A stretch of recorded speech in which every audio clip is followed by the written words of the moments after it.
ये रिश्ता क्या कहलाता है कि आने वाले एपिसोड में आप देखेंगे कि किस तरह मायरा अभीरा के लिए पुकी बन के आती है। मायरा अभीरा के पास जाती है और अभीरा को कहती है कि आज के लिए वही उसकी पुकी है। मायरा ने तो बचपने में आके और बहुत ही प्यार से अभीरा के लिए पूकी बनी थी, लेकिन अभीरा मायरा को कहती है कि वो सिर्फ और सिर्फ अरमान और गीतांजलि की बेटी है और कैसे वो उसकी पूकी नहीं है। अभीरा की ये बात सुन के मायरा काफी ज्यादा हर्ट हो जाती है और अभीरा के साथ बदतमीजी करने लगती है। उसके बाद मायरा अभीरा को कहती है कि कैसे अभीरा की ही कोई गलती होगी जिसकी वजह से पूकी कभी भी उसकी जिंदगी में वापस नहीं लौटी। अरमान आता है और मायरा को डांटता है और उसे कहता है अभीरा से सॉरी बोलने के लिए।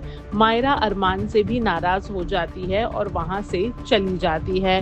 हम देखते हैं कि कैसे अभीरा को मायरा की बातों का बहुत ज्यादा असर होता है और वो अंशुमन से कहती है कि अब वो पूकी को ढूंढेगी नहीं। वो कहती है कि मायरा ने कहा कि उसकी पूकी उसके खुद की वजह से वापस नहीं आ रही और इसलिए अभीरा की ये जो खोज है अपनी पूकी को ढूंढने की वो यही बंद कर रही है। दूसरी तरफ हम देखते हैं कि कैसे क्यारा को पता चलता है कि चारू की डेथ हो चुकी है।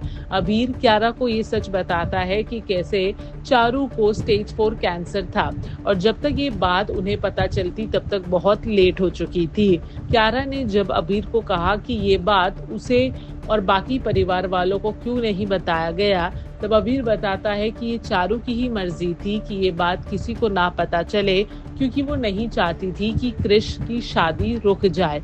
अब देखना दिलचस्प होगा कि चारू के जाने के बाद क्या अबीर और क्यारा फिर से एक हो जाएंगे। दूसरी तरफ हम ये भी देखते हैं कि किस तरह अब शादी का दिन आ चुका है। अभीरा ने दुल्हन का जोड़ा पहन लिया है, लेकिन कुछ ऐसा हो जाता है कि अभीरा अरमान को कॉल करके कहती है कि वो पूकी के बहुत करीब है और कैसे वो अरमान की मदद से पूकी को ढूंढ सकती है। लेकिन हम ये देखते हैं कि अरमान और गीतांजलि हॉस्पिटल में हैं, जहां अरमान एडमिट है। उसके सर पे बहुत ज्यादा चोट लगी है और जब अभीरा का फोन आता है तब इससे पहले कि वो कुछ रिएक्ट कर पाए वो बेहोश होके गिर जाता है। हम ये भी देखते हैं कि कैसे दादी साहब पैनिक कर रही है क्योंकि वो जानती है कि अगर मायरा ही पूकी है, ये सच अभीरा को किसी और से पता चले तो लोग अरमान को और भी ज्यादा गलत समझेंगे। इसलिए दादी साहब अरमान को बार बार कॉल कर रही है ये बताने के लिए कि कैसे उसे अब ये सच बता देना चाहिए कि मायरा ही पूकी है।